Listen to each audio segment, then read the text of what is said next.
هذا يسأل يقول: أرجو من الشيخ صالح أن يبين الحكم في وقتنا الحاضر في التنقل بين المساجد،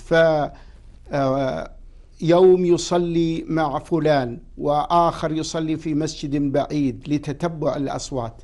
نعم، هذا يتذوق الأصوات، ما هو يبحث عن الأفضل. الأفضل أن يصلي في المسجد القريب من بيته، هذا هو الأفضل له، ليعمر المسجد القريب منه، والمسجد الذي يصلي فيه الفروض ليعمره في طاعة الله عز وجل. نعم.